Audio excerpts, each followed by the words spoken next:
네, 양승태 현 대법원장의 임기가 이제 사흘 남았습니다. 이 사흘 안에 후임 대법원장의 인사가 이루어져야 사법부 공백 없이 이어갈 수 있는데요. 김명수 대법원장 후보자 인준안을 두고 여야가 일단 표결 처리에는 합의를 했지만 통과가 될지는 아직도 미지수입니다. 자세한 얘기 김광삼 변호사 그리고 이동우 YTN 선임 기자와 얘기 나눠보겠습니다. 두 분 어서 오십시오. 네, 안녕하세요. 안녕하세요. 일단 내일 표결 처리를 합의했는데 오늘 청문보고서 채택은 좀 될지 안 될지 여전히 불투명한 그런 상황이에요. 그렇죠. 이 부분에 있어서도 이제 여야가 좀 첨예하게 대립하고 있는데 일단은 그 민주당을 비롯해서 국민의당, 바른정당은 오늘 중에 청문보고서 채택하자 이런 입장이고 자유한국당 같은 경우도 이제 채택을 하겠다는 생각을 가지고 있는데 적격 부적격 의견을 의원들이 누가 찬성하고 누가 반대했는지 적격 부적격 관련한 모든 기록을 남기자 이것이 이제 의원 그렇습니다. 이게 이제 자유한국당의 이제 입장인데 그렇게 되면 이제 부적격 의견이 더 많을 가능성도 일부는 있지 않습니까? 그렇죠. 이제 그런 어떤 전략적인 어떤 포석하에서 이제 그런 지금 이제 입장을 견지하고 있는데 어쨌든 뭐 오늘 중에 그 자유한국당도 어쨌든 뭐 채택을 하자는 입장이기 때문에 이 청문 보고서는 채택될 가능성이 높긴 합니다. 그렇지만 어쨌든 채택이 안 된다 하더라도 뭐 채택이 안 되면은 이제 내일 국회의장이 직권상정을 하면 되거든요. 그러니까 어쨌든 뭐 채택과 관계없이 내일 표결은 확실히 이루어진다 이렇게 보시면 되겠습니다. 안 되면 정세균 국회의장이 직권상정을 해서 이제 표결로 가게 되는데 표결로 가게 되면 이제 장담할 수 없는 그런 상황입니다. 지금 한 표라도 더 모아야 되는데 과반을 확보하라 지금 여당이 총력전을 펼치고 있는 그런 상황이에요. 근데 여당에서는 지금 국민의당이 이제 캐스팅 보트를 쥐고 있잖아요. 그래서 국민의당만 공략하는 게 아니고 자유한국당 내에 있는 의원들도 지금 계속 전화를 하고 그런 것 같아요. 특히 이제 정우택 원내대표가 학연을 가지고 이렇게 왜 이렇게 우리 당에 이렇게 개별적으로 이렇게 공격을 하느냐, 설득하느냐 거기다 이제 불만을 좀 나타냈거든요. 1대1로 접촉을 하니까요. 그런데 지금 이 김희수 전 후보 지난번 후보자 부결 사태의 어떤 학습 효과라고 봅니다. 그때는 굉장히 넉넉히 있다가 당했거든요. 그래서 여당 의원들까지 제대로 관리를 잘 못해서 이제 그런 결과가 났기 때문에 이번에는 뭐 엄청나게 이제 긴장을 하면서 어떻게든 통과시켜야 한다. 이제 굉장히 뭐 관심과 집중 그걸 좀 목을 매는 것 같습니다. 왜냐하면 사실 또 김인수 헌법재판관 후보자하고 좀 다른 면이 있어요. 왜냐하면 헌법재판소는 권한대행이 재판소장이 없다 하더라도 이제 권한대행에 의해서 이끌어갈 수 있거든요.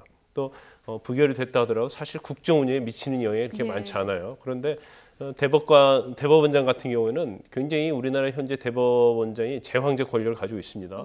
그 개개인을 어떤 헌법상 독립기관인 판사에 대한 인사권 그리고 직원에 대한 인사권뿐만 아니라 이제 법원 행정처가 예산뿐 아니라 엄청난 권력을 가지고 있거든요. 그런데 사실은 대법원장이 다 좌지우지할 수 있는 그러한 권력을 가지고 있기 때문에 특히 문재인 정부에 있어서는 뭐 이제까지 사법개혁을 굉장히 지금 뭐 대선 공약도 마찬가지고 정부가 들어선 다음에도 굉장히 그 부분에 대해서 관심을 많이 갖고 있고 어떻게 보면 정권 자체의 제일 1순위거든요. 그래서 김명수 대법원장 후보자가 만약에로 낙마하면 이것은 정부에 굉장히 치명적이 될 수밖에 없기 때문에 여당 입장에서는 여기에 사활을 걸 수밖에 없다 이렇게 평가할 수 있는 거죠. 대법원장 임명 동의안 표결이 부결되면 여당 입장에서는 정권 입장에서 굉장한 타격일 수밖에 사활을 걸 수밖에 없다. 김부겸 행정부 장관 같은 경우는 지금 미국 출장도 취소를 한 그런 상황이에요. 그렇죠. 왜냐하면 이제 한 표라도 더 끌어모아야 되는 게 지금 뭐 여당의 입장 아니겠습니까? 그러니까 김부겸 그 장관 같은 경우는 더구나 이제 국회의원을 겸하고 있기 때문에 미국 출장을 이제 취소를 했고요. 그리고 정세균 국회의장 같은 경우도 이제 본인은 뭐 투표에 참여할 수 있는 거 아니겠습니까? 정세균 국회의장도 그 해외 순방 일정이 있었는데 해외 순방 일정을 수년시켰다고 합니다. 그러니까 그리고 이제 야당 의원들 상대로도 뭐 집중적으로 지금 설득 작업을 벌이고 있고 우원식 원내대표 같은 경우도 계속적으로 이제 문자를 보내고 있고 뭐 뭐 개별적으로도 좀 접촉을 하고 있다는 거 아니겠습니까? 좀 전에 지금 김 변호사님 말씀하셨지만 만약에 김명수 대법원장 후보자에 대한 인준이 부결될 경우에는 물론 이제 그 국민의당도 상당한 타격을 입겠지만 정부 여당이 제일 큰 타격을 입을 수밖에 없거든요. 그러니까 상당 부분 국정 동력을 상실할 가능성도 있고요. 그리고 여당 같은 경우는 지도부 책임론이 있을 가능성이 높습니다. 얼마 전에 김희수 헌재소장 후보자도 이제 부결된 데다가 김명수 대법원장 후보자까지 이제 부결될 경우에는 상당한 그 타격을 입을 수밖에 없기 때문에 사활을 걸고 지금 이제 상당한 설득 작업을 벌이고 있다 이렇게 보시면 되겠습니다. 그렇죠. 이런 이유 때문에 지금 여당인 민주당은 어떻게든 인준안을 통과시키기 위해서 총력을 기울이는 그런 상황인데요.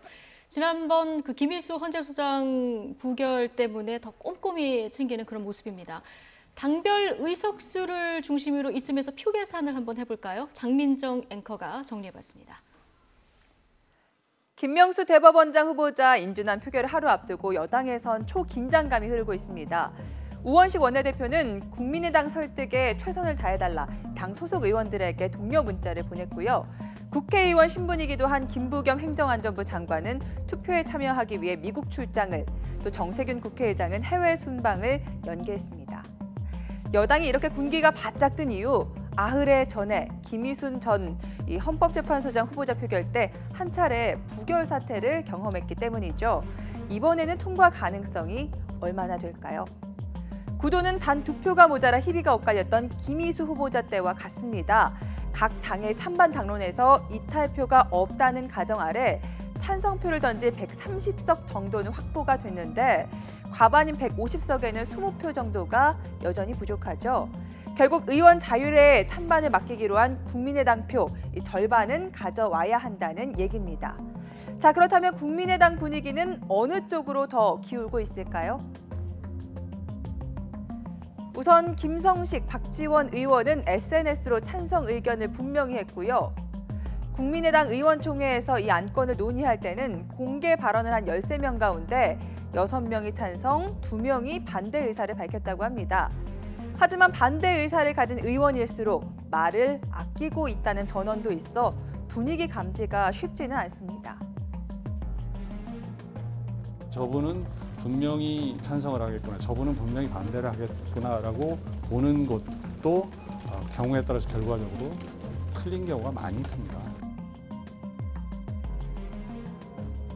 결론은 글쎄요, 분위기를 잘 모르겠다는 것.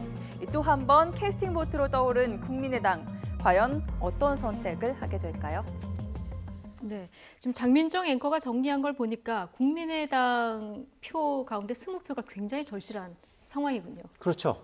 지금 최명길 의원도 좀 전에 얘기를 했습니다만 지난번에 김희수 헌재 후보자 그 관련 표결을 할 때도 예. 전반적으로 그 호남 출신이기 때문에 김희수 후보자가 국민의당 의원 사이에서는 찬성 의견이 더 많았던 것으로 봤다는 거예요. 여당에서 그렇게 사실 그렇죠. 그렇기 파악을 때문에 하고 이제 있지 여당에서도 않았습니까? 이제 그 당시에 직권 상정을 통해서 이제 표결을 했던 것인데 의외의 결과가 나왔던 거 아니겠습니까? 예. 그래서 이번에도 지금 여러 가지로 봤을 때 국민의당 의원총회에서 분위기 자체를 보면 지금 뭐 찬성 의견이 6명, 반대가 2명이었지 않습니까? 그러니까 찬성 의견이 더 많았고 전반적으로 분위기를 봤을 때는 찬성 분위기가 더 많겠구나 이렇게 이제 생각을 하고는 있다는데 어쨌든 지난번에 이제 김희수 후보자 때 그런 의외의 결과가 나왔기 때문에 집권 여당 입장에서는 뭐 상당히 그 긴장할 수밖에 없는 거죠. 그 표 계산을 철저하게 하고 그 맨투맨 접촉을 통해서 한 명 한 명 다 설득하는 그런 작업을 지금 해야만 하는 이제 그런 상황인 것이죠. 시간이 이렇게 많이 남아 있는 것도 아니지 않습니까? 그렇죠. 내일 오후 2시에는 표결을 할 예정이니까 지금 뭐 이제 딱 한 하루 남아 있는 거 아니겠습니까? 그 시간 동안에 특히 이제 국민의당 이제 캐스팅 보트를 쥐고 있는 국민의당 의원들을 성향 분석을 통해서 확실하게 이제 표결을 해서 이제 찬성할 수 있는 의원들을 더 많이 이제 포섭할 수 있도록 네. 더 많은 의원들을 확보할 수 있도록 뭐 상당한 노력을 기울일 가능성이 높은 근데 뭐 것이죠. 1대1로 포섭해도 뭐 나 찬성할 거야 이렇게 해다 반대표 던질 수도 있고요. 이건 뭐 뚜껑을 열어봐야 알 수 있는 그런 상황인데 의원 개개인별로 지금 공개적으로 나오는 목소리조차도 지금 다 다른 상황 아닙니까? 그런데 지난번 김희수 후보자 부결 때 이제 2표가 모자랐잖아요. 그런데 그렇죠. 이제 그때에 비해서 지금은 좀 다른 면이 있어요. 왜냐하면 그때만 해도 더불어민주당과 국민의당이 굉장히 격앙된 상태였고요. 이번에는 추미애 대표가 사과를 뭐 그 진정성이 있느냐 없느냐 거기에 대한 의문이 좀 있지만 사과했고 우원식 원내대표도 사과를 했죠. 그러니까 더불어민주당 내 투톱이 다 사과를 했어요. 그리고 지난번에 2표 차이로 부결됐다는 것은 그때에 비해서 약간 호전이 됐다고 보기 때문에 그 2표보다는 좀 더 찬성할 가능성이 크다. 그러니까 통과될 가능성이 이제 크다고 이렇게 볼 수는 있습니다. 그런데 국민의당 입장에서 보면 지난번에 사실은 김인수 후보자에 대해서 부결을 하면서 사실은 존재감을 나타냈고 저희가 개인적으로 평가할 때는 국민의당이 나쁘지 않았다고 봐요. 물론 여론에 의해서 역풍이 있었다고 보지만 결국 국민의당의 어떤 존재감을 나타내는 데 있어서는 확실히 보여줬다. 특히 안철수 대표의 존재감을 확실히 보여줬기 때문에 플러스 마이너스 따지면 국민의당의 의원들은 플러스다고 생각을 할 겁니다. 국민의당 입장에서만 그렇죠. 보면요. 국민의당 입장에서 보는 거예요. 그러면 이번에 한 번 더 해서 이게 과연 플러스가 될 것인지 예. 아니면 이번만은 또 그게 똑같이 결과가 나온다고 볼 수는 없거든요. 국민의 여론이랄지 아니면 국민의 입장에서 이제 그분을 좀 고민하고 있는 것 같아요. 지금 국민의당에서 실제로 한 8명 정도는 적극적으로 찬성을 하겠다는 취지로 얘기를 하고 있거든요. 네. 그런데 나머지 사람들이 말을 안 하고 있다는 것은 예. 본인 나름대로 어떤 속내가 있다는 얘기를 하기 때문에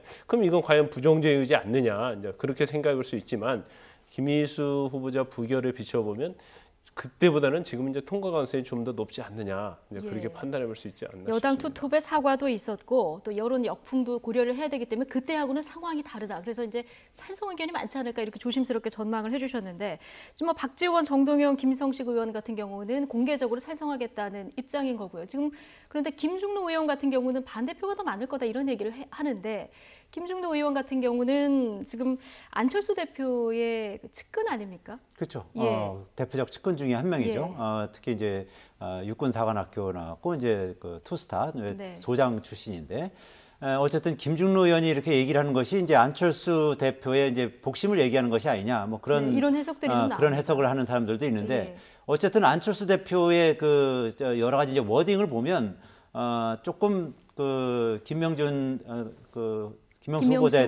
후보자에 예. 대해서 좀 부정적인 인식을 좀 가지고 있는 거 아니냐 뭐 그런 그 풀이도 할 수 있을 것 같습니다. 네. 왜냐하면 뭐 사법부 독립을 할 수 있는 인물인지 아닌지 이 부분을 중점적으로 보고 표결을 해야 된다. 그래서 자율투표를 하지만 이런 부분에 가장 방점을 두고 자율투표를 예. 할 것이다 이렇게 얘기를 하는 걸 보면 네. 뭐 어쨌든 그 부분은 봐야겠습니다만 어쨌든 안철수 대표를 중심으로 한 그 안철수 측근이라고 할 만한 인물들이 한 10수명 정도 되거든요. 그러니까 영향을 미칠 만한 의원 수, 그렇죠. 안철수 그러니까 대표가 그렇기 때문에 영향을 미칠 만한 예. 의원 수가 10수명. 그렇습니다. 안철수 대표의 어떤 의중이 상당 부분 작용할 가능성이 높기 때문에 이 부분을 이제 어떻게 이제 여당에서 이제 설득해 나갈 것인지 이제 그것이 가장 큰 관건이 되지 않을까 이렇게 예상이 됩니다. 네, 지금 제1야당은 당론으로 거부한 상태인데 오늘 아침 홍준표 대표도 한 마음으로 우리는 인준을 거부해야 한다 이런 이야기까지 했습니다. 이제 자유한국당에서는 전혀 이탈표가 안 나올까요? 어떻게 보십니까? 자유한국당은 한 마음이 될 가능성이 크다고 봐요. 예. 왜냐하면 지금 사법개혁과 관련해서 자유한국당에서 특히 김명수 후보자에 대해서 이념적 편향에 대해서 굉장히 많은 문제를 지적하고 있잖아요. 그러면 사실 이것은 김명수 후보자의 어떤 이제까지 판결 자체를 보면 사실 이념적 편향이 있다고 보이지는 않습니다. 그렇지만 네. 어떻게든지 현재의 여당과 문재인 정부에 있어서 어떤 인사에 대해서 브레이크를 좀 걸어야 한다는 생각을 할 거예요. 그리고 만약 사법개혁이 되게 되면 뭐 어떻든 간에 아무리 김명수 후보자가 대법원장이 된다 하더라도 네. 진보적 성향의 판사들이 굉장히 많이 이제 승진을 하고 또 대법원에 진출할 가능성이 크거든요. 그러면 자유한국당 입장에서는 어떻게든지 이걸 사활을 걸고 또 막으려고 할 거예요. 그래서 개인적으로 볼 때는 자유한국당에서 이탈표는 나오기가 쉽지 않다. 저는 예. 그렇게 봅니다. 들어가기도 거의 다 의원들이 들어갈 것이다 표결에. 네. 이렇게 보시는 거고요. 이 자리가요. 어제 여성 정책에 대한 좀 이해를 넓혀보자. 당 혁신위가 준비한 자리 아닙니까? 그렇죠. 예. 혁신위원회에서 이제 얼마 전에 이제 청년과 하는 토크 콘서트도 했었고요. 예. 이번에는 이제 여성들을 이제 집중적으로 한번 공략을 하고 공감대를 넓혀보자라는 차원에서 이제 토크 콘서트를 연 건데 오히려 이제 역효과가 난 것이죠. 그러니까 그러니까요. 뭐 젠더에 대해서도 잘 모르고 그리고 자유한국당이 아직도 이 그 여성관이 아직도 전 근대적이다. 뭐 이런 것을 여실히 보여준 것이 아니었느냐. 이제 특히 이제 좀 전에 이제 최경옥 여기자 부회장이 아주 직격탄을 날리는데, 예. 뭐 자유한국당이 아직도 그 영남의 마초 정당 같은 이제 그런 이미지다. 그리고 아무래도 이제 남성 우월주의라든지 그리고 가부장적 이미지가 아직도 너무 강하다. 뭐 그런 것을 뭐 이제 집중적으로 질타받는 이제 그런 자리가 돼버린 것이죠. 네. 그러니까 젠더 폭력이 뭐냐 이런 질문을 한 것 자체가 제1야당 대표로서 여성 정책에 대해서 너무 무관심한 거 아니냐 이런 지적이 나올 법도 합니다. 그래 뭐 제가 볼 때는 고시도 합격하고 검사까지 하시고 또 여당 대표도 했고 야당 대표도 하신 분이 이제 젠더 폭력에 대해서 모른다고 얘기하는 것은 뭐 굉장히 그런 부분은 이제 관심이 없다는 얘기겠죠. 왜냐하면 사람이 관심이 있으면 다 알게 돼 있거든요. 예. 근데 저는 또 이렇게 볼 필요가 있다고 봐요. 지난번 홍 대표가 연세대학교 가서 강의했을 때도 굉장히 어떻게 보면 홀대를 받았거든요. 그러니까 학생들로부터 굉장히 공격을 많이 받았어요. 네. 막말이랄지 여러 가지 뭐 자유한국당의 어떤 꼴통적인 면 뭐 그러면 노골적으로 얘기해서 질문을 했지 않습니까? 이번에 또 여성 정책 토크에서도 굉장히 공격을 많이 받았죠. 그러니까 소통을 하겠다고 갔는데 사실 소통이 되지 않는 거예요. 예. 워낙 이 괴리가 큰 거죠. 근데 저는 좀 긍정적으로 봐요. 역발상으로 보면. 왜냐하면 그래요? 저런 걸 하면서 네. 우리가 어떻게 잘못 생각하고 있는지, 우리의 사고가 얼마나 굳어져 있는지 그런 부분을 한번 생각할 기회가 되지 않겠습니까? 그런데 어제 그 패널 중에 한 분이 말한 것 중에서 그분이 굉장히 마음에 와닿더라고요.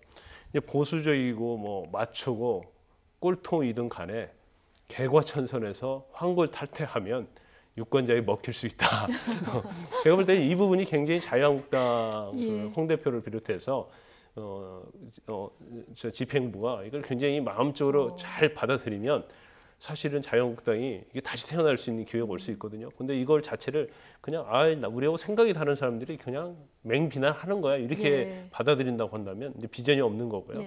근데 어제 나온 얘기들은 사실은 그 국민들의 이야기예요. 그렇기 때문에 국민들의 말씀이라고 생각하고 앞으로 자유한국당이 나갈 방향을 정하는 데 있어서 금과 옥조로 좀 삼아야 할 내용이다. 저는 그렇게 봅니다. 그리고 환골 탈퇴에 성공하면 어제 자리는 잘 만든 자리다. 그렇죠. 네, 이런 분석을 해주셨는데 홍준표 대표는 좀 불편하긴 했나 봅니다. 지금 잠깐 앞에 자는 모습이 나왔는데 이게 조는 건지 아니면 이야기가 불편해서 조는 척하는 건지 이거는 뭐 저희가 잘 모르겠습니다만은 어쨌든 이 홍 대표 발언도 있었는데 류석춘 위원장이 또 한마디 거들어서 더 이 불을 지폈어요.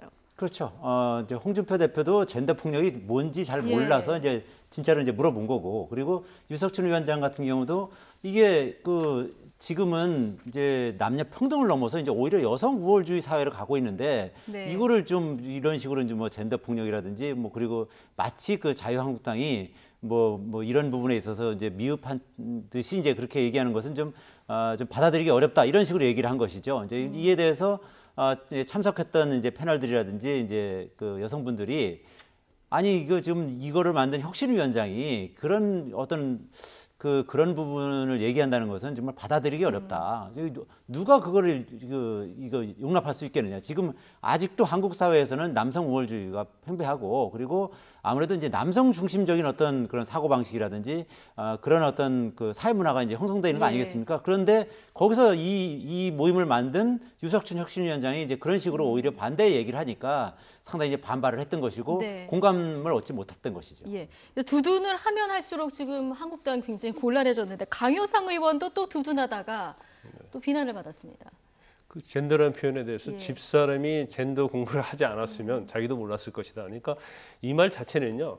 마치 자유한국당 의원 전부가 이제 젠더라는 개념을 모르고 있지 않나 그런 생각을 줄 수 있는 거 아니겠어요. 그렇기 때문에 그럼 젠더라는 표현을 모르고 있다고 한다면 그러면 여성에 관한 그런 어떤 정책이랄지 여성의 정치적 면이랄지 여성 사회적 진출한적인 그런 사회 문화죠. 그런 것에 대해서 전혀 이해가 되고 있지 않지 않느냐. 이제 그런 오해가 될 수도 있고 오해가 아닐 수도 있는 거예요. 그래서 지금 사실 저기에 참석한 분들은 대개는 이제 여성적인 측면에서 보면 특히 젠더와 관련된 사회 문화적 여성의 어떤 평등성이랄지 그런 분들 굉장히 앞서가시는 분이고 이해가 되시는 분들이거든요. 그러면 향후에 한국 정치랄지 한국 사회나 문화가 나아갈 방향에 대해서 충분히 말할 수 있는 자격이 있고 또 그 말을 말씀하는 것 자체가 사실은 굉장히 중요한 부분이라고 생각하거든요. 그런데 지금 사실은 홍준표 대표도 마찬가지고 뭐 강효상 대변인도 마찬가지고 유석춘 혁신위원장도 거기에 대한 개념이 정립이 안 돼 있는 거예요.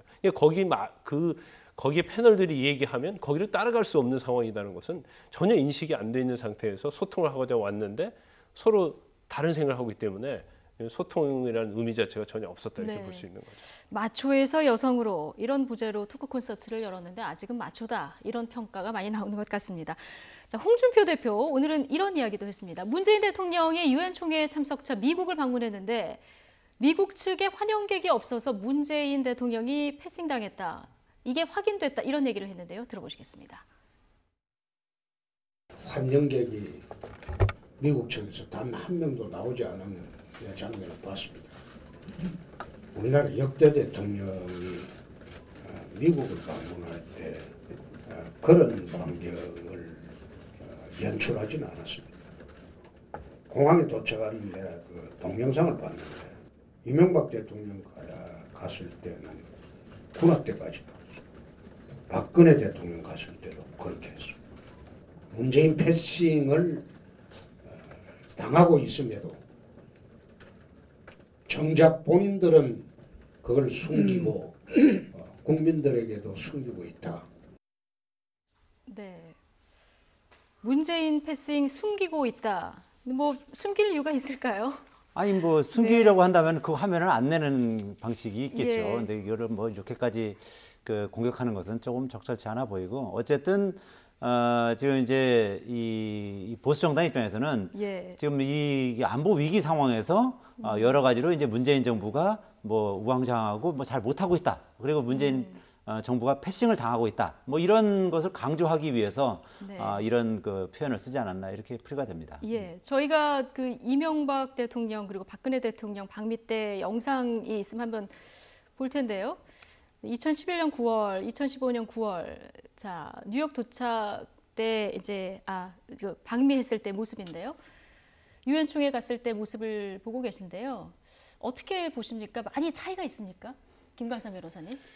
근데 저거는 이제 정확하게 모르겠어요. 예. 그러니까 이제 방송에 나오는 거 좀 틀린 부분이 있어서 그런데 그게 사실은 예를 들어서 영접하지 않았다고 해서 코리아 패싱이다, 뭐 문재인 패싱이다 이 부분은 아마 사정이 있었을 겁니다. 왜냐하면 지금 전에와 달리 이제 유엔 총회이지 않습니까? 유엔 총회 때문에 아마 내부적으로 그 영접하지 않기로 했다랄지 네. 아니면 만약에 이제 자유한국당에서 저걸 비난하려면.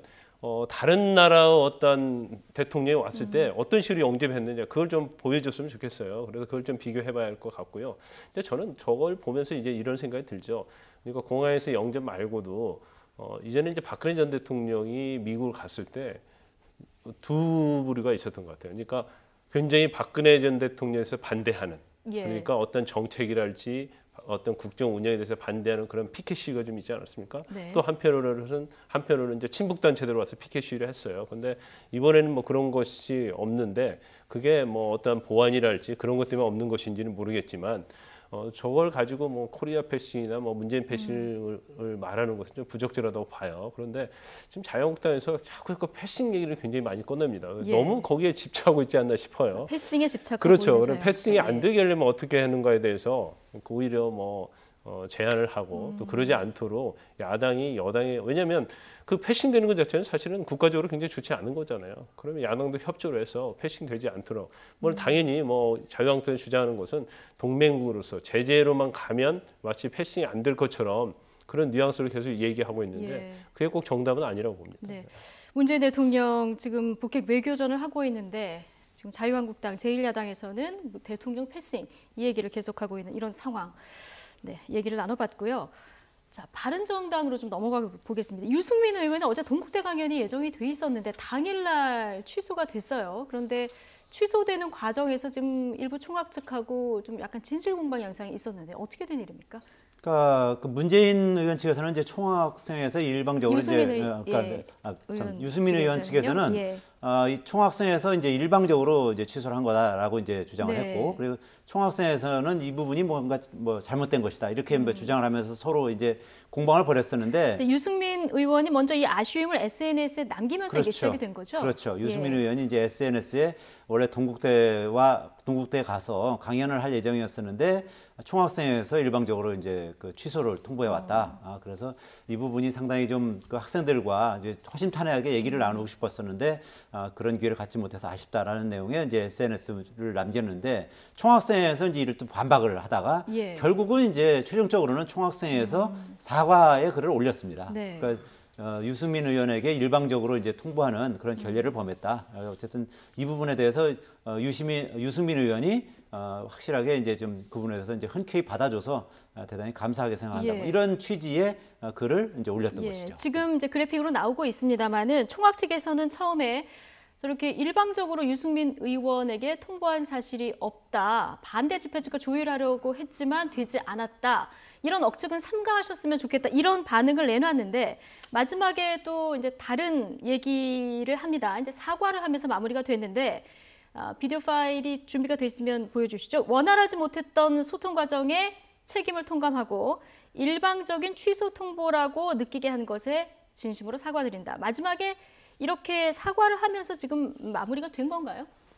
뭐 근데 마무리 될 수밖에 없는 상황 아니겠습니까? 유승민 의원은 아마 그랬던 것 같아요. 그러니까 동국대 또 딸이 그렇죠. 거기 재학 유담양이 중이잖아요. 지금 4학년이죠. 예, 4학년 재학 중이고 또 여러 가지 의미가 있죠. 왜냐하면 이제까지 이제 바른정당이 어떤 젊은이들과 소통이랄지 국민과 소통하는데 굉장히 소홀한 면이 좀 있었어요. 그리고 굉장히 소규모 정당으로서 그런 면에 있어서 좀 다른 정당과 다른 차별화된 걸 좀 보여줘야 하는데 그렇지 못했다가 이번에 이제 유승민 의원이 어떤 대학생들과 어떤 소통을 하려고 했는데 결국 불발이 됐습니다. 근데 이제 저 부분은 좀 제가 볼 때는 좀 안타까운 측면이 있어요. 왜냐하면 이제 대학생은 뭐 어떠한 그 성인에 비해서 굉장히 사고에 있어서 좀 오픈 마인드가 좀 돼야 하고 보수와 진보를 가릴 것 없이 사실 들어봐야 하는 건 굉장히 좋은 거라고 봅니다. 그래서 유승민 의원이 사실은 뭐 평가는 굉장히 합리적인 보수주의로 평가되고 있지 않습니까? 그런데 행사를 하기로 해놓고 단지 반대 집회가 있다는 이유로 이걸 일방적으로 취소를 하는 것은 사실 적절하지 않다고 봅니다. 또 반대하는 사람은 당연히 와서 반대하는 게 또 맞아요. 그러면 유승민 의원도 그 반대를 무릅쓰고 가서 소통을 하면서 자기에 대한 오해, 바른정당에 대한 오해, 아니면 보수에 대한 오해 이런 것을 풀 수 있는 기회가 주어져야 하고 학생들도 이건 사실은 너그럽게 받아들여야 하거든요. 반대 집회하는 사람은 물론 반대 집회 할 수 있습니다. 그것은 단지 반대 집회가 있었다는 이유로 취소를 했다는 것 자체는 사실은 좀 적절하지 않지 않나 싶습니다. 특히 유승민 의원 입장에서는 이제 좀 바른정당의 여러 가지 위기 아니겠습니까? 그렇죠. 그 뭐 이혜원 전 대표의 어떤 뭐 정치자금 수수 문제 등으로 해서 이제 사퇴한 일이 있었고 또 최근에 또 남경필 경기도지사의 또 아들 그 필로폰 문제로 또 이제 여러 가지로 지금 이제 바른정당이 위기에 처해 있는데 뭐 이런 어떤 그 학생들과의 어떤 소통이라든지 이런 부분을 통해서 어떤 바른정당의 존재감을 좀 확대하고 그리고 유승민 의원 본인도 원래 이제 비대위원장을 할 생각이 좀 있었으나 어쨌든 당내 반발 때문에 좀 못하고 있는 그런 상황 아니겠습니까? 그런저런 여러 가지 이유로 어떻게든 뭐 이런 그 행사 등을 통해서 이제 돌파구를 마련하고 싶은 뭐 그런 심정도 있었을 텐데 어쨌든 뭐 이런 뭐 총학생회와의 어떤 뭐 소통에서의 어떤 문제라든지 아니면 일부 학생들의 반발 뭐 이런 문제 때문에 이것이 무산된 거에 대한 아쉬움이 이제 상당히 이제 배어나는 뭐 그런 뭐 사건이다 이렇게 볼 수 있을 것 같습니다. 어쨌든 좀 매끄럽게 처리는 되지 못한 그런 느낌인데 이렇게 원활하지 못한 곳이 또 있습니다. 자, 외교 안보 라인의 불협화음 이야기를 좀 해볼 텐데요. 청와대가 어제 송영무 국방장관이 검증되지 않은 발언을 해서 정책적으로 혼선을 일으켰다. 자, 이러면서 공개적으로 질책을 했죠. 송 장관은 자신의 발언이 과했다면서 사과를 했는데요. 자, 돌출 발언에서 사과에 이르기까지 어떤 일이 있었는지 영상 먼저 보고 이야기 나눠보겠습니다. 그분은 학자 입장에서 떠드는 것 같은 느낌이지 그 안보특보라든가 정책특보 사람 같지 않아서 좀 개탄스럽습니다. 이상입니다. 네, 국방부 장관께서 정 그렇게 생각하시고 국방부 장관으로서 임무 수행하는데 걸림돌이 된다면 해임 건의를 하세요. 그게 정답입니다. 국방부 장관과 대통령 외교 안보 특보가 서로 상대를 정면으로 비판하고 개탄이라는 말까지 쓴 것은 이 정부의 외교 안보팀의 자중질환이 어디까지 와 있는지를 짐작할 수 있는 것입니다. 안보 특보로서는 적절하지가 않다 이렇게 말씀하셨죠? 네. 예, 이건 소신이에요? 소신이라기보다도 좀 발언이 과했던 것을 제가 사과드립니다. 결국 송영무 장관이 이제 사과를 했는데 청와대가 이렇게 엄중 주의 조치를 내렸습니다. 청와대가 장관을 향해서 이렇게 주의 조치를 공개적으로 내리는 거 굉장히 이례적이기도 한 것 같고요. 이게 처음이죠? 그렇죠. 이 정부 들어서는 이제 처음이고 물론 이제 얼마 전에 이제 그 문정인 그 안보특보가 이제 한 발언에 대해서도 뭐 경고를 한 적이 있긴 있습니다만 현직 장관에 대해서 이렇게 경고하는 건 뭐 대단히 이례적이죠. 그러니까 청와대에서 국민소통수석 비서관이 나와서 그렇습니다. 이렇게 공개적으로 또 얘기를 했어요. 이제 어쨌든 이 부분에 있어서는 이제 외교 안보가 이제 굉장히 좀 중요한 상황에서 이렇게 혼선을 빚는 것에 대해서는 이제 확실하게 선을 긋는 것이 좋겠다 이런 판단을 한 것으로 보이고요. 어쨌든 이 소통수석이 윤영찬 국민소통수석이 얘기한 게 이제 부적절한 표현이 있었고 그리고 정제되지 않은 발언 그리고 조율되지 않은 발언으로 인해서 이 그 정책 혼선이 빚는 것에 대해서 야기한 것에 대해서 엄중 주의를 줬다 이렇게 얘기하지 않았습니까? 네.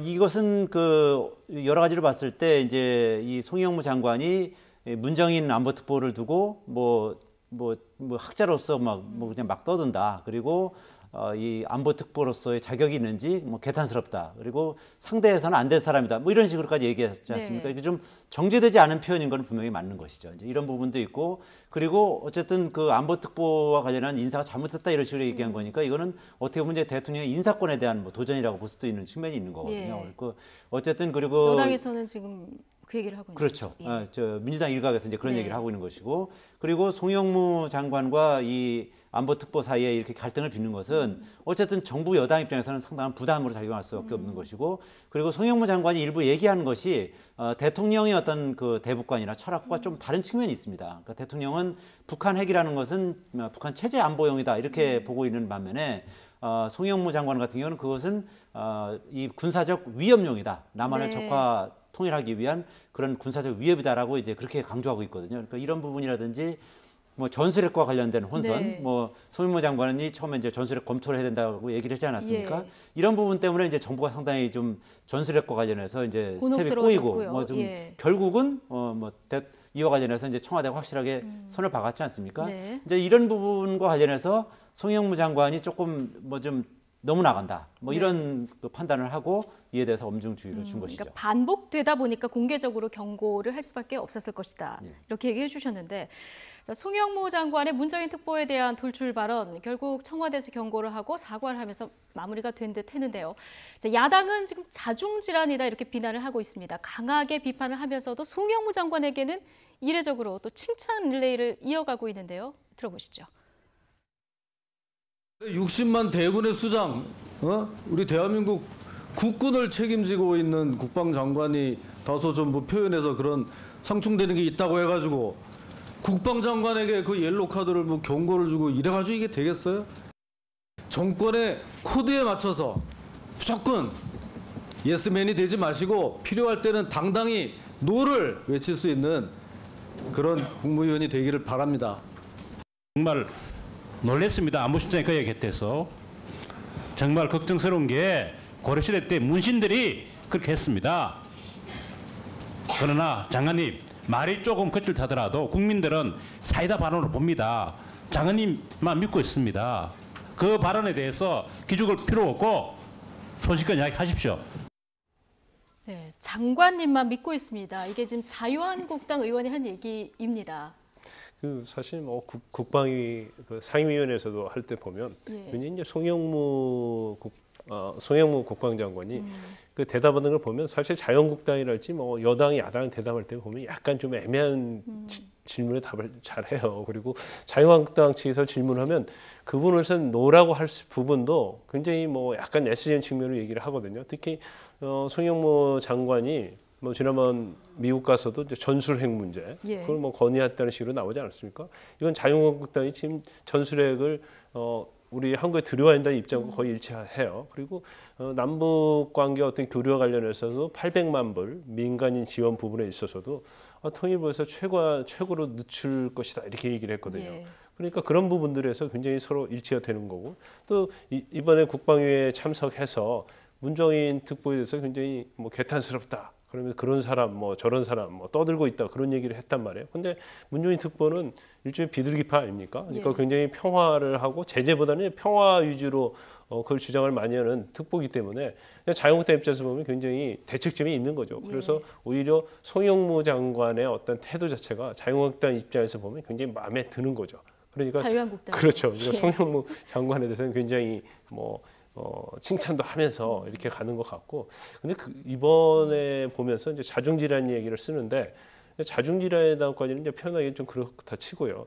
일단 정부 내에서 우리가 말하는 매파, 굉장히 강경파가 있고, 그다음 비둘기파, 이제 평화를 좀 선호하는 그 두 부류가 굉장히 충돌하고 있는 것은 맞지 않나 싶습니다. 그래서 사실 강경파에 속하는 게 송영무 국방장관이고, 또 비둘기파에 속하는 게 문정인 특보가 아닌가 싶습니다. 그런데 이건 뭐 그전에 노무현 정부 때도 계속 자주파 동맹파 얘기가 나왔잖아요.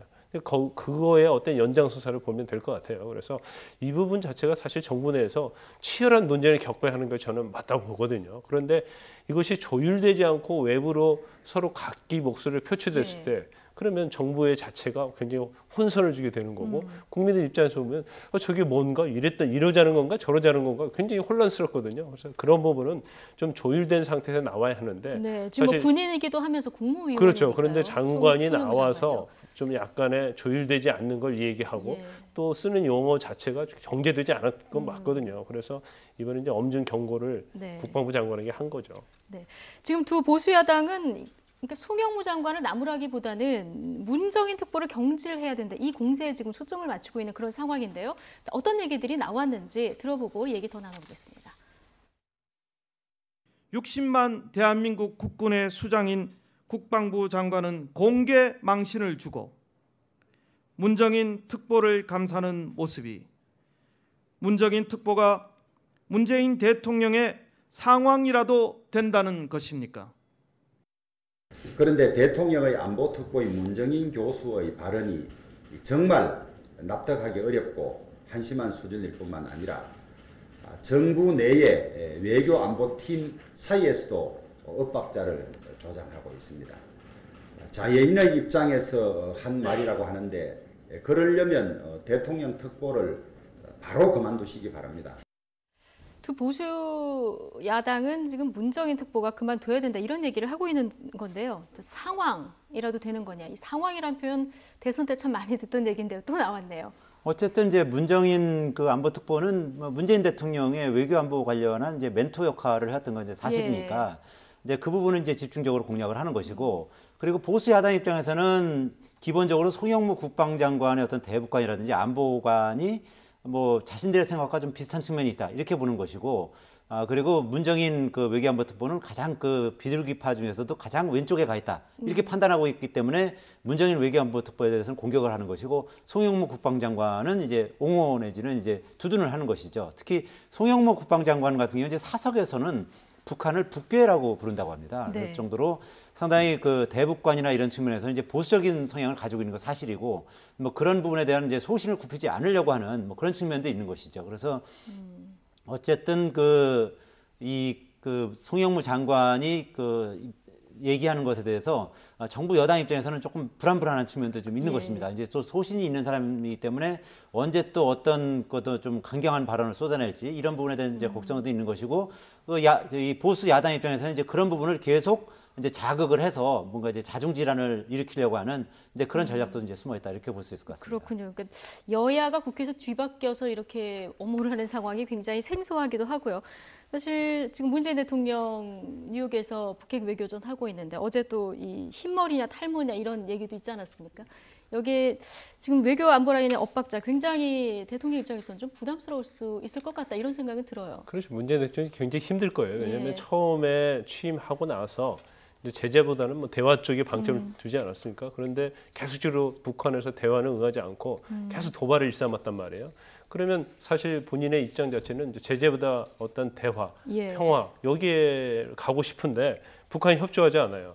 그러다 보니까 사실은 여론도 국내 여론뿐만 아니라 또 국외 동맹국의 여론도 굉장히 나빠지기 때문에 어차피 제재로 이제 방향을 틀었습니다. 근데 방향을 틀었는데 이 방향을 틀었어도 사실은 속도 조절이 좀 있어야 하는 거거든요. 그런데 내부에서 어떤 자주적인 걸 주장하는 사람과 동맹을 더 중요시 여기는 사람이 굉장히 그 안에서 여러 가지 있기 때문에 지금 문재인 대통령의 입장에서는 어떤 기준을 설정하고 가야 하는데 자꾸 밑에서 엇박자되는 소리를 하다 보니까 마치 문재인 대통령이 뭔가를 확고한 뭔가 자기의 기준에서 가지 않은 것처럼 보일 수 있기 때문에 굉장히 힘든 상황 맞을 거예요. 그러니까 지금 현안 중에서 제일 시험대가 되고 중요한 것이 북한의 핵 문제와 외교 안보 아니겠습니까? 이제 그 부분에 있어서 또 지금 외국 순방 그렇죠. 외국 가는 것 자체도 사실은 다 그 부분과 관계가 있거든요. 그런데 그럼에도 불구하고 내부에서 이제 저런 분란이 있는 것 자체는 문재인 대통령 입장에서 보면 달갑지도 않을 뿐만 아니라 굉장히 곤혹스러운 측면이 있을 것이다 이렇게 볼 수 있습니다. 네.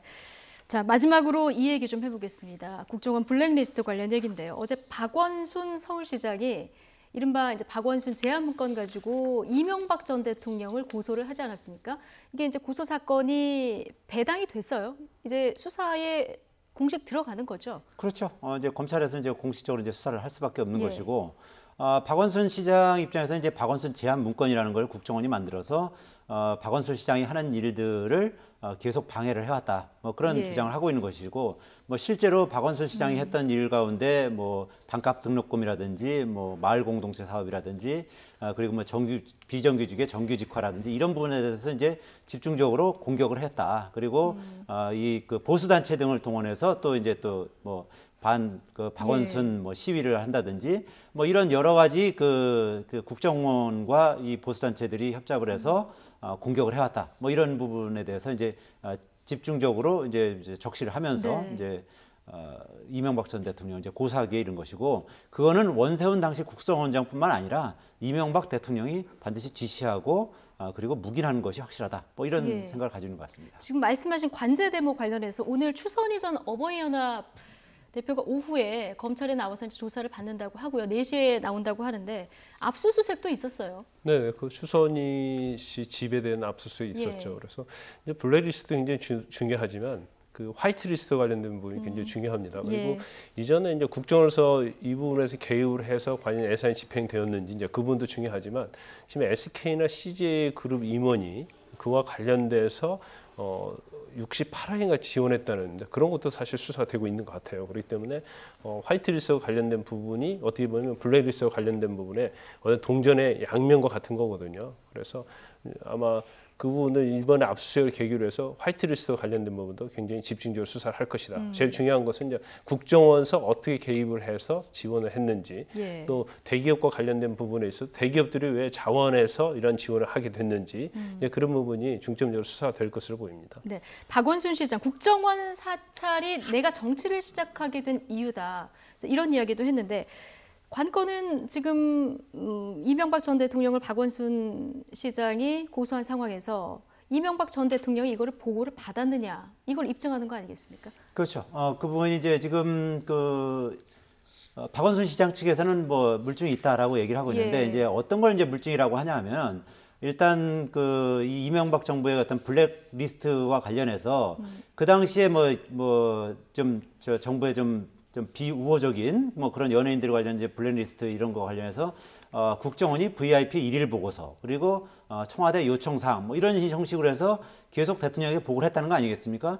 그렇다면은 그 연예인과 관련한 것도 이렇게 보고를 했을 텐데 보고를 한 것이 이제 드러났는데 이 박원순 시장 같은 경우는 훨씬 더 중요한 인물 아니겠습니까? 박원순 시장과 관련한 어떤 그 박원순 제안 문건을 봤을 때 이런 부분도 대통령에게 일일이 보고가 됐을 것이다. 그리고 뭐 무슨 국회의원에 대한 내사라든지 이런 것도 다 그 검찰이라든지 경찰에서 하게 되면 민정수석을 통해서 다 대통령에게 보고가 되거든요. 그러니까 이것 역시도 박원순 시장에 대해서 이런 어떤 제안 문건이 어떻게 실행되고 이런 부분에 대해서 분명히 이명박 전 대통령에게 다시 다 보고가 되고 그에 따라서 실행이 된 것이고 실제로 여러 가지 지금 실행된 것이 지금 이제 실제적으로 지금 드러나고 있는 거 아니겠습니까? 나오고, 그렇기 때문에 이명박 전 대통령에게 반드시 보고가 됐을 것이다. 이렇게 지금 보고 있는 것이고 이 부분은 조만간 국정원에서 이와 관련해서 지금 조사를 하고 있기 때문에 그와 관련한 물증이 확실히 나올 것으로 믿는다. 이것이 지금 서울시의 이제 기본적인 입장입니다. 박원순 시장의 기본적인 입장이고요. 근데 박원순 시장뿐 아니라 지금 블랙리스트에 올라 있는 연예인들도 이명박 전 대통령을 고소하겠다. 이런 입장을 밝힌 상황인데, 자, 이명박 전 대통령 조사까지 검찰이 이제 해야 되는 상황입니까? 일단 고소장을 접수를 했기 때문에 이제 고소인들을 상대로 조사를 할 겁니다. 그 다음에 여러 가지 뭐 증거를 이제 확보를 하고 나면 그 다음에 피고소인이 이명박 전 대통령이거든요. 그래서 수사가 제가 볼 때는 이번 검찰이 굉장히 적극적으로 수사할 가능성이 크다 이렇게 봅니다. 왜냐하면 국정원과 관련된 문건인데 이전에는 국정원의 문건에 대해서 검찰이 접근할 수 있는 그게 없었어요. 그런데 적폐청산위원회에서 여러 가지 관련된 문건을 주었기 때문에 근데 그 문건 자체를 보면 원래 이제 국정원에서 청와대에 직보하는 그런 시스템이 되어 있거든요. 그리고 그 문건이 청와대에 보고하는 형식의 문건이 되어 있기 때문에 이명박 전 대통령까지 과연 보고가 됐느냐 안 됐느냐 그 부분이 굉장히 중요할 거고 그렇다고 한다면 증거가 있을 때를 전제로 한다면 이걸 직접 가서 조사를 할 것인지, 제3의 장소에서 조사할 것인지, 검찰을 불러서 조사할 것인지 그런 문제가 될 수 있고요. 조사를 해봤는데 이명박 전 대통령이 직접 개입했던 증거가 없으면 또 서면 조사를 끝낼 수도 있는 그런 상황이 될 것 같아요. 예. 자, 이명박 전 대통령 측에서는 대한민국 대통령이 그런 소소한 것까지 보고받을 정도로 한가하지 않다. 자, 이런 입장을 보이고 있는데요. 자, 여기에 대해서 박원순 시장 뭐라고 말했을까요? 직접 들어보시겠습니다. 천만 서울 시민의 삶을 책임지고 있는 서울시장 역시 한가하게 전직 대통령을 고소할 만큼 그렇게 여유롭지는 않습니다. 이게 지금 한가한 이슈입니까? 그야말로 민주주의의 근간을 훼손한 그 엄중한 잘못에 대해서 책임을 묻고 있는 것이거든요. 그런데 지금 21세기를 바라보고 있는 이 나라에서 이런 일이 벌어지고 있었다는 게 이해가 갑니까? 이번에 말씀하신 그 정치 보복이다 이렇게 얘기한다고 하는데 제가 보기에는 내가 아는 최대의 정치 보복은 이명박 대통령이 노무현 전 대통령에 대해서 했던 것이라고 봅니다. 알겠습니다. 네, 대한민국의 서울시장도 그렇게 한가하지 않다 이 얘기하면서 내가 아는 가장 큰 정치 보복은 이명박 전 대통령이 노무현 전 대통령이 한 것이다. 이 얘기까지 덧붙였습니다. 그렇죠. 가장 큰 정치 보복이 바로 이제 이명박 대통령 시절에 노무현 전 대통령에 대한 수사 그리고 결국 노무현 전 대통령의 이제 서거로 이어지는 뭐 그런 과정이 가장 그 정치 보복이다 할 수 있는데 지금 뭐 이 박원순 시장이 이명박 전 대통령을 고소하는 것이 어떻게 이게 정치 보복이 될 수 있겠느냐 뭐 이런 논리인 거죠. 그리고 특히 그런 식으로도 주장을 합니다. 이제 이 과거 권위주의 정권 시절에는 이 권위주의 정권들이 국민에 대한 어떤 생명을 위협하긴 했지만 이 이명박 전 대통령 같은 경우는 국민의 영혼을 훼손한 것이다. 이런 식으로까지 이제 주장을 하면서 이명박 전 대통령이 잘못한 부분에 대해서 확실하게 명명백백 밝히고 그리고 그 부분에 대해서 책임을 져야 할 것이다. 뭐 이렇게 지금 강조하고 있는 것이죠. 국정원 적폐청산 작업 수사 이제 이명박 전 대통령을 이렇게 옮겨가고 있는 그런 상황인데요. 자, 자유한국당, 바른정당 죽은 권력에 대한 보복을 중단하라 이렇게 비판을 하고 있습니다. 결국 이게 부메랑이 돼서 자신들에게 돌아갈 거다 이렇게 되받아쳤는데요. 야당의 발언 들어보시겠습니다. 인민재판식의 적폐를 규정하고 있습니다. 특히 과거 정권의 보복을 위해서 탄생한 정권으로서 국가 경제와 국민들의 안보는 안중에 없는 이런 후렴무치한 국정 운영 형태는 즉각 중단되어져야 합니다. 무엇을 위한 적폐청산인지 참 지금 하는 행태들을 보면은 되묻고 싶고요. 결국은 피는 피를 부르고 가면 갈수록 어떻게 보면은 숨겨놓던 어떤 마수의 칼을 뽑는 게 아닌가 하는 생각이 들고 결국은 저는 제 정치 경험을 통해서 보면 이게 또 부메랑이 돼가지고 본인들에게 또 갈 거다. 네.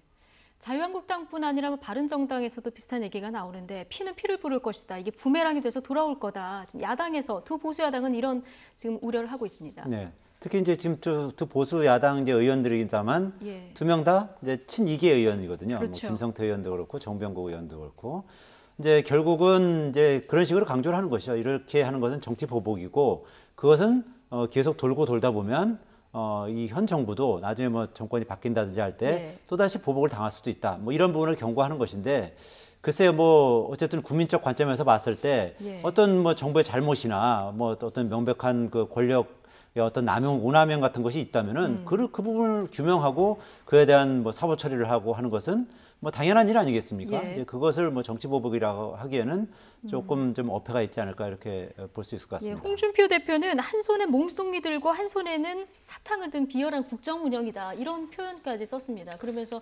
오자회동은 어불성설이다. 그런 이제 적폐청산에 대해서 이제 야당이 굉장히 반발하고 있잖아요. 보수 야당이 반발하고 있죠. 그런데 지금 우리가 이런 시각에 좀 볼 필요가 있어요. 이명박 정부 때는 사실 이제 전 정부가 박근혜 정부 아닙니까? 그런데 그 한 단계 뛰어넘어서 이명박 정부에 대해서 이제 적폐청산을 하겠다는 그게 아마 문재인 정부의 강한 의지인 것 같은데 이명박 정부에 대한 적폐청산이요. 사실은 다음 정부, 그러니까 박근혜 정부에서 이루어졌어야 합니다. 그런데 박근혜 정부에서 어떤 이유인지 모르겠지만 뭐 여러 가지 추측이 있죠. 이명박 정부에 있었던 거에 대해서 아무런 손을 대지 않았어요. 그러니까 잘못한 거에 대해서 전혀 손대지 않고 박근혜 정부가 그냥 지나쳐 왔거든요.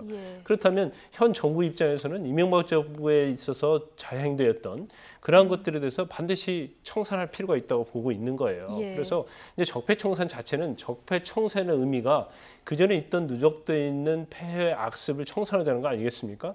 근데 이 부분은 지금에 있어서 현재에 있어서도 중요한 의미가 있고 미래에 있어서 중요한 의미가 있는 거예요. 지금 아까 김성태 의원이나 이제 정병 의원이 이걸 뭐 굉장히 오래됐던 얘기를 오래전에 있었던 거 가지고 정치법에다 얘기하는데 이게 적폐청산이 되지 아니하면 이건 문재인 정부에서 또 그 적폐가 또 적폐로서 계속 쌓이게 될 겁니다. 그래서 저는 개인적으로 생각할 때는 일단 적폐에 대해서는 일단 말끔히 좀 청소를 할 수 있는 데까지 해야만이 현 정부도 그걸 거울 삼아서 그와 똑같은 행위를 안 할 거예요. 그리고 다음 정부도 이전에 적폐청산 때 이런 문제가 있었기 때문에 우리가 해서는 안 된다는 어떤 교과서적인 지침이 될 수 있는 거죠. 그래서 이번은 굉장히 의미가 있다고 하고 반드시 이루어져야 한다고 봅니다. 알겠습니다. 오늘 두 분 얘기는 여기까지 듣겠습니다. 김광삼 변호사 그리고 이동우 YTN 선임 기자와 함께했습니다. 고맙습니다.